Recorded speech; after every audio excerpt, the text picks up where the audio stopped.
Hello friends, this is Manali Bora, your teacher, your friend. I hope आप सब लोग अच्छे होंगे एंड आपकी स्टडी भी अच्छे से चल रही होगी। तो फ्रेंड्स, आज हम बहुत ही इंटरेस्टिंग सा टॉपिक रीड करने वाले हैं जो कि है वर्किंग कैपिटल मैनेजमेंट। और इस टॉपिक को हम बहुत ही अच्छे से रीड करेंगे। आपको जो भी मेरे हैंड रिटन नोट्स है जिससे मैं आपको रीड करवा रही हूँ वो मेरे टेलीग्राम चैनल पे अवेलेबल है, तो वहाँ पर आप मुझे ज्वाइन कर सकते हो, जिसकी लिंक मैंने आपको डिस्क्रिप्शन बॉक्स में प्रोवाइड की है। इसके अलावा फ्रेंड्स, आप मुझे इंस्टाग्राम पर भी ज्वाइन कर सकते हो। मेरी इंस्टाग्राम आईडी है CA मनाली बोरा ऑफिशियल, जिसकी लिंक भी मैंने आपको डिस्क्रिप्शन बॉक्स में प्रोवाइड की है, तो आप वहां पर भी मुझसे कनेक्ट कर सकते हो। एंड फ्रेंड्स, आपको अगर मेरा कंटेंट अच्छा लगता है तो मेरे चैनल को लाइक, शेयर एंड सब्सक्राइब जरूर करें और कमेंट करके मुझे जरूर बताएं आपको लेक्चर कैसा लगा, और अपने फ्रेंड्स के साथ में भी शेयर भी जरूर करें। फ्रेंड्स, आपके लिए फ्री ऑफ कॉस्ट है, लेकिन इससे मुझे बहुत ज्यादा मोटिवेशन मिलती है। सो प्लीज, अगर आपको मेरा कंटेंट अच्छा लगता है तो सब्सक्राइब जरूर करें। अब हम ना आज का टॉपिक स्टार्ट करते हैं जो कि है वर्किंग कैपिटल मैनेजमेंट। तो सबसे पहले तो हम इसमें क्या क्या रीड करेंगे। तो सबसे पहले हम देखेंगे इंट्रोडक्शन, जिसमें हम ये देखेंगे वर्किंग कैपिटल क्या होता है।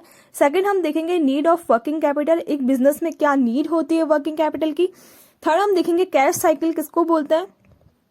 फोर्थ, हम देखेंगे management strategy for the working capital. And fifth, हम देखेंगे लेटर ऑफ क्रेडिट्स, जिसकी कैलकुलेशंस हम यहाँ पर देखेंगे। सबसे पहले हम रीड करते हैं वर्किंग कैपिटल मीन्स। तो सब आपको भी पता है, बहुत ही जनरल सा मीनिंग है इसका। वर्किंग कैपिटल का मतलब होता है current asset minus current liability. एक बिजनेस की जितनी भी करंट एसेट है और जो भी करंट लाइबिलिटी है, उसके डिफरेंस को हम क्या बोलते हैं, वर्किंग कैपिटल। ठीक है। अब करंट एसेट क्या होती है और करंट लाइबिलिटी क्या होती है। तो फ्रेंड्स, करंट एसेट का मतलब ऐसी एसेट होती है जो कि एक ऑपरेटिंग साइकिल के अंदर अंदर या फिर एक साल के अंदर अंदर कैश में कन्वर्टेबल होती है, उसको हम क्या बोलते हैं, करंट असेट। इसमें क्या आ जाएगा, कैश आ जाएगी और वो सब असेट आ जाएगी जो एक ऑपरेटिंग साइकिल में या फिर एक साल के अंदर अंदर कैश में कन्वर्टेबल होती है। ठीक है। उसी तरीके से करंट लाइबिलिटी का मतलब क्या हो जाएगा, ऐसी लाइबिलिटी जो एक ऑपरेटिंग साइकिल के अंदर या फिर एक साल के अंदर अंदर पेबल होती है, उसको हम क्या बोलते हैं, करंट लाइबिलिटीज। ठीक है। जैसे कि मैंने आपको कुछ एग्जाम्पल यहाँ पे दे रखे हैं। करंट असेट के एग्जाम्पल में क्या हो गया, stock, debtor, marketable securities, BR, cash. ठीक है। उसी तरीके से करंट लाइबिलिटी के एग्जाम्पल क्या हो गए, cash, credits, overdraft, creditor, BP, overdue, salary, rent etcetera. तो इस तरीके से जो आउटस्टैंडिंग सैलरी रेंट हो गए या फिर क्रेडिटर्स हो गए, BP हो गए, ये सब क्या हो जाएगी, हमारी करंट लाइबिलिटीज। अब ऑपरेटिंग साइकिल किसको बोलता है, ये आगे हम रीड करेंगे। ठीक है। ये क्या बोलता है, working capital is the operation liquidity of the business.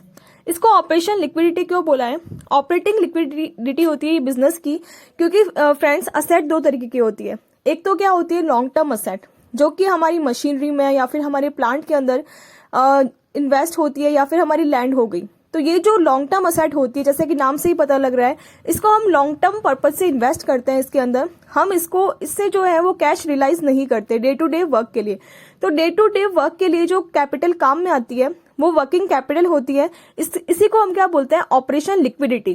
क्योंकि एक बिजनेस को रन करने के लिए, ऑपरेशंस को कंटिन्यू करने के लिए, मतलब जो रॉ मटेरियल परचेज करते हैं, रॉ मटेरियल परचेज करना, फिर उससे हम इन्वेंट्री को मैन्युफैक्चरिंग करते हैं, उसके बाद में हमारे जो भी क्रेडिटर्स होते हैं उनको पेमेंट करते हैं, डेटर से जो भी हमें रियलाइज होता है। तो ये सब जो भी ऑपरेशंस एक्टिविटीज होती है, उसके लिए जो भी हमें कैश चाहिए होती है या फिर जो भी हमें असेट चाहिए होती है, उसका हम क्या बोलते हैं, करंट असेट।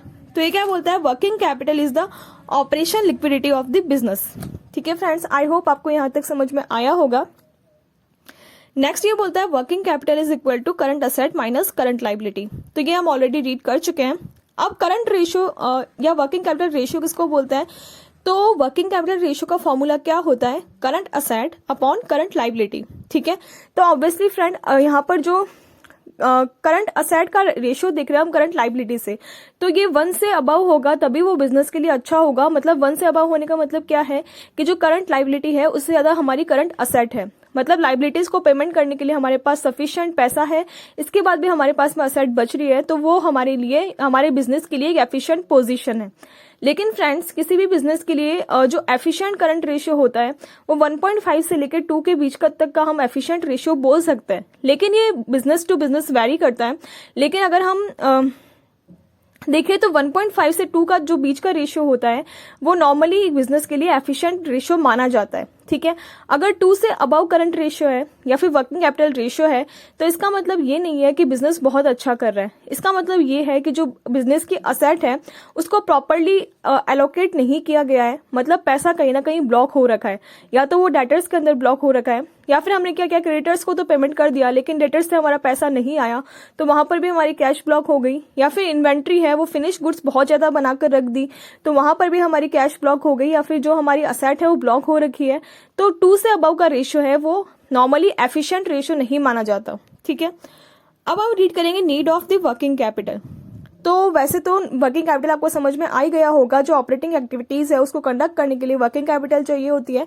तो फर्स्ट पॉइंट यही बोलता है smooth flow of the production, मतलब अगर वर्किंग कैपिटल होगी तभी हम रॉ मटेरियल परचेज कर पाएंगे, सप्लायर्स को पेमेंट कर पाएंगे, जो भी लेबर हमारे काम कर रहे हैं उनको हम पेमेंट कर पाएंगे, या फिर जो हमारी फैक्ट्री का रेंट है वो पेमेंट कर पाएंगे। तो ये सब ऑपरेशन एक्टिविटीज के स्मूथ फ्लो के लिए वर्किंग कैपिटल की रिक्वायरमेंट होती है। नेक्स्ट पॉइंट ये बोलता है गुडविल। तो मतलब अगर हम टाइमली पेमेंट कर रहे हैं ओवरड्यूज का तो हमारी गुडविल भी मार्केट में अच्छी रहेगी।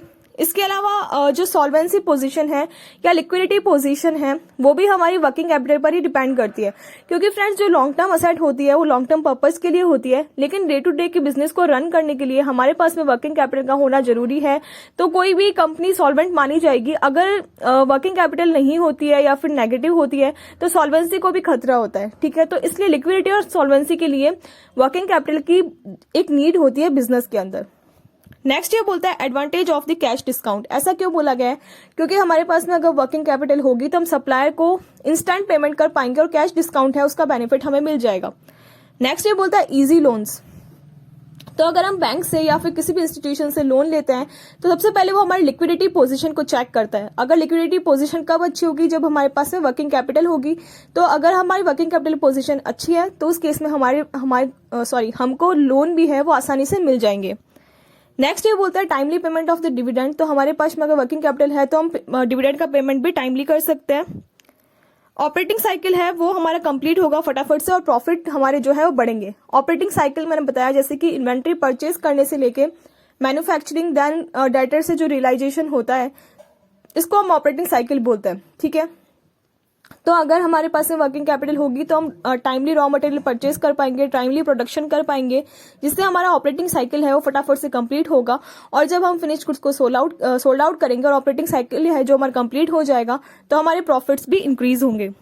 नेक्स्ट ये बोलता है कंटीजेंसी। कोई भी कंटीजेंट पोजीशन है, बिजनेस डिप्रेशन हो गया या फिर कोई भी फाइनेंशियल क्राइसिस आ गई तो उस केस में जो वर्किंग कैपिटल है उसकी नीड होती है, तो इसलिए वर्किंग कैपिटल की नीड इन कंडीशंस में भी होती है। नेक्स्ट ये बोलता है सिक्योरिटी एंड कॉन्फिडेंस। तो बिजनेस के पास में अगर अच्छी वर्किंग कैपिटल है तो उसमें कॉन्फिडेंस रहेगा और सिक्योरिटी भी रहेगी। नेक्स्ट ये बोलता है regular payment of the wages and salary, जो हम डिस्कस कर चुके हैं कि अगर वर्किंग कैपिटल होगी तो टाइमली जो भी ओवरड्यूज होंगे, जो भी लेबर काम कर रहे हैं उनको हम पेमेंट कर पाएंगे। नेक्स्ट हम डिस्कस कर रहे हैं वर्किंग कैपिटल या करंट रेशियो, ठीक है। तो वर्किंग कैपिटल रेशियो हम ऑलरेडी डिस्कस कर चुके हैं। इसके अलावा मैंने आपको ये भी बता दिया है कि 1.5 से लेके और 2 तक का जो रेशियो होता है वो हेल्दी फॉर द बिजनेस होता है। यहाँ पे आप इसको 3 की जगह पे 2 कर लेना, ठीक है।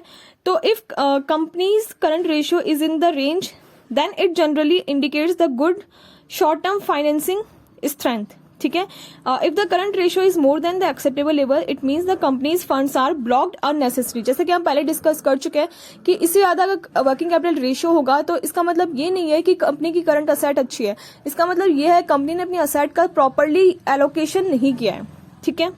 नेक्स्ट ये बोलता है कैश साइकिल। तो कैश साइकिल किसको बोलते हैं, ऑपरेटिंग साइकिल किसको बोलते हैं, इसका यहाँ पे हम डिफरेंस रीड करेंगे। तो फ्रेंड्स यहाँ पर जो ऑपरेटिंग साइकिल होता है ये बोलता है operating cycle means the length of the time between purchasing the inventory and receiving the cash from the sales. तो जैसा कि मैंने आपको बताया ऑपरेटिंग साइकिल का मतलब क्या होता है, इन्वेंट्री परचेज करने से लेके डेटर से जो रियलाइजेशन होता है उस पूरे साइकिल को हम ऑपरेटिंग साइकिल बोलते हैं, ठीक है। लेकिन कैश साइकिल का मतलब क्या होता है, इन सिंपल वर्ड्स में अगर बोलूं तो जब हमने सप्लायर को पेमेंट किया तब से लेके मतलब जब कैश का आउटफ्लो किया एंड तब से लेके जो डेटर्स से कलेक्शन हुआ उसके बीच का जो पीरियड होता है उसको हम कैश साइकिल बोलते हैं, ठीक है। यहाँ पे मैंने आपको एक टाइमलाइन दी है, इससे आपको और भी अच्छे से समझ में आ जाएगा। तो सबसे पहले हमने इन्वेंट्री बॉट की, फिर हमने क्या किया, सप्लायर्स को पेमेंट किया, फिर हमने इन्वेंट्री सोल्ड की, उसके बाद हमें डेटर से रिसीव हुआ, ठीक है। तो बॉट करने से लेके और कैश रिसीव करने तक का जो साइकिल होगा उसको हम क्या बोलेंगे, ऑपरेटिंग साइकिल। ठीक है। अब यहाँ पे इन्वेंट्री पीरियड किसको बोलते हैं, तो जब हमने इन्वेंट्री बॉट की तब से लेके इन्वेंट्री सोल्ड करने तक का पीरियड होता है, उसको हम क्या बोलते हैं, इन्वेंट्री पीरियड।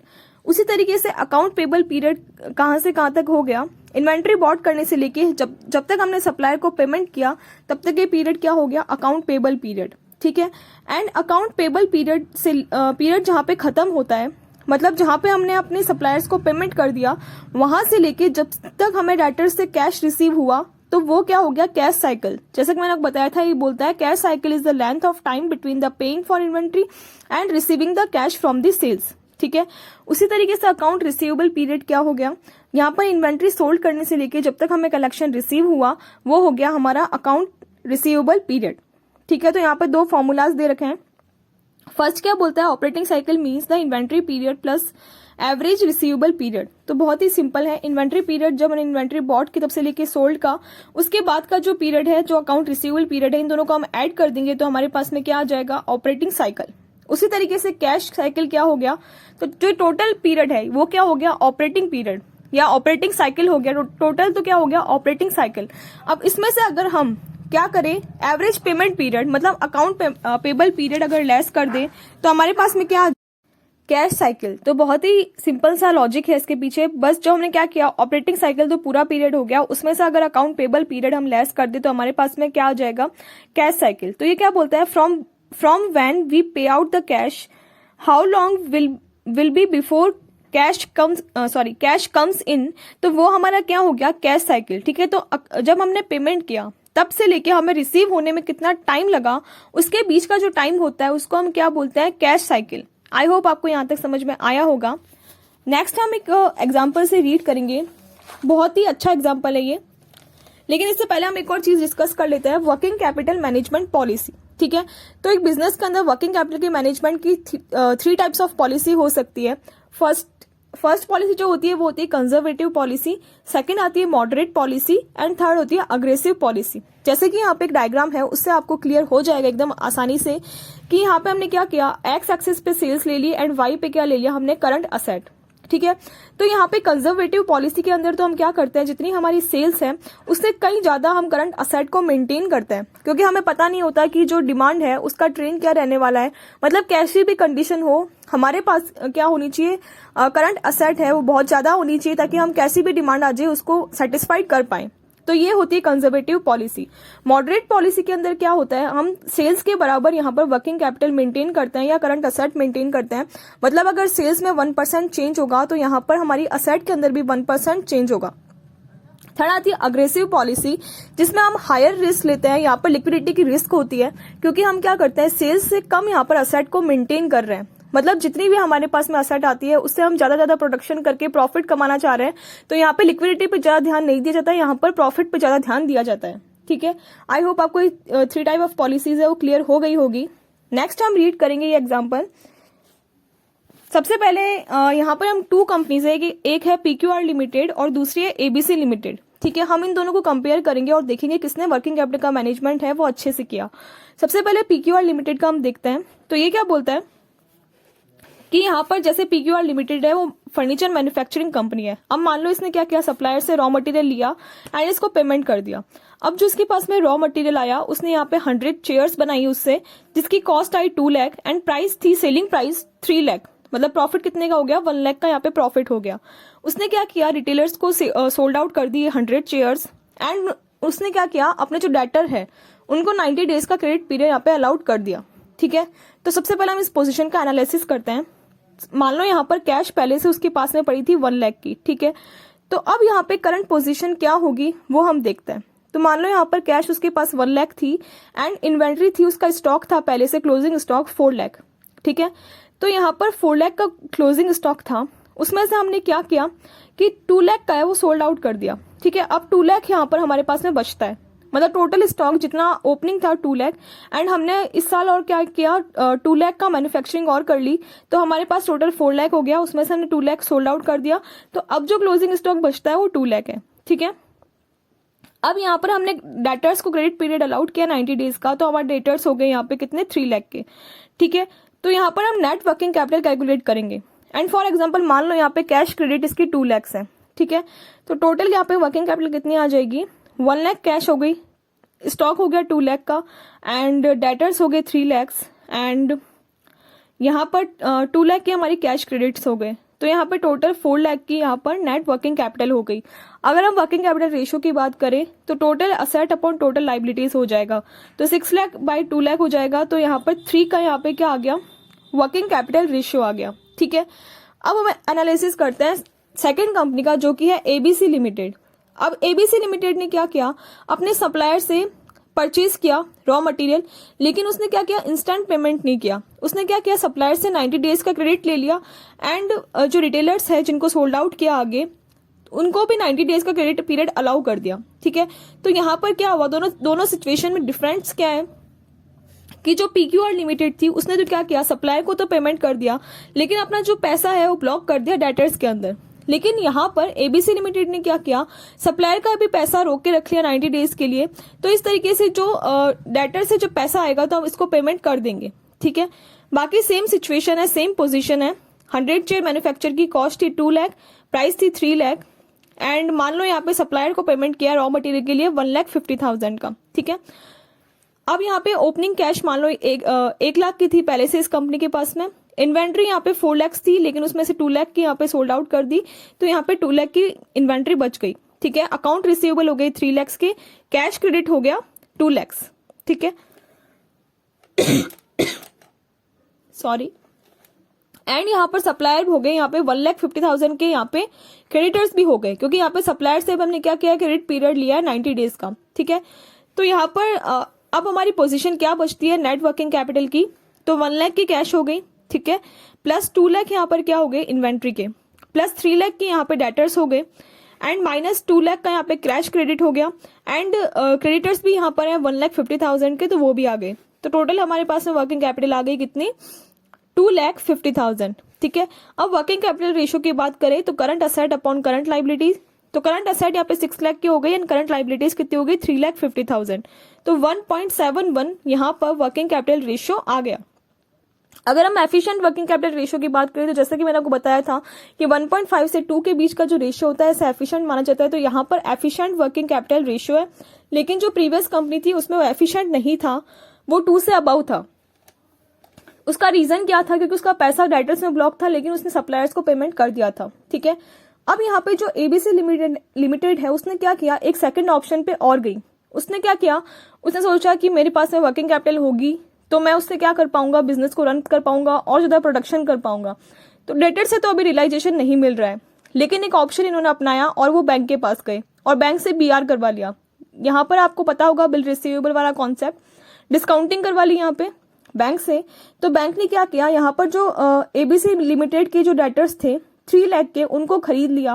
मतलब आपको समझाने के लिए बोल रही हूँ मैं, ऐसा डेटर्स को हमने क्या किया, बेच दिया बैंक को 3 लाख के, एंड बैंक ने जो पेमेंट किया वो कितना किया, यहाँ पे कम पेमेंट किया 2,90,000 का, एंड 10,000 है वो बैंक ने इंटरेस्ट के चार्ज कर लिए। अब बैंक भी तो एडवांस पेमेंट कर रही है, तो बैंक ने क्या किया, 10,000 रुपए यहाँ पे प्रॉफिट कमा लिया और यहाँ पे 2,90,000 का पेमेंट कर दिया। ठीक है, अब 90 डेज के बाद में बैंक क्या करेगा कि जो भी रिटेलर्स है उनसे जाके ये पेमेंट ले लेगा। ठीक है, तो अब हमारा और जो रिटेलर्स है उनके बीच में कोई भी लेन देन नहीं होगी। यहाँ पे बैंक से जो करना था वो हमने कर लिया। अब जो बैंक है वो यहाँ पर रियलाइज करेगा हमारे डेटर्स से। ठीक है, तो हमारे पास कैश आ गई 2,90,000 की, और जो हमारे डेटर्स थे वो हमारी बुक्स में से हट जाएंगे। ठीक है, तो हमारी पोजीशन अब क्या बच गई, कैश है यहाँ पे 1 लाख थी, 1 लाख में 290 और ऐड हो गए, तो 390 की कैश आ गई, स्टॉक आ गया 2 लाख का, डेटर्स नहीं आएंगे, और यहाँ पे कैश क्रेडिट माइनस हो गया 2 लाख, एंड 150 का यहाँ पे पेमेंट पेबल है वो यहाँ पे लेस हो जाएंगे, तो हमारे पास आ गया 2,40,000। तो हमारी अब पोजीशन क्या बनेगी, यहाँ पे जो वर्किंग कैपिटल रेशियो है, यहाँ पे हमारा पहले 6 लाख की असेट थी, लेकिन यहाँ से हमारे क्या डेटर्स हट गए और बैंक ने पेमेंट कर दिया, लेकिन 10,000 का कम पेमेंट किया, तो इसलिए यहाँ पे 10,000 लेस हो जाएंगे। तो 5,90,000 की यहाँ पे हमारी होगी current asset divide by current liability कितनी हो गई 350 की।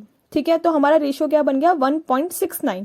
ठीक है, अब इन दोनों में फर्क क्यों आ रहा है, 1.71 एंड 1.69, इस 10,000 की वजह से यहाँ पे फर्क आ रहा है।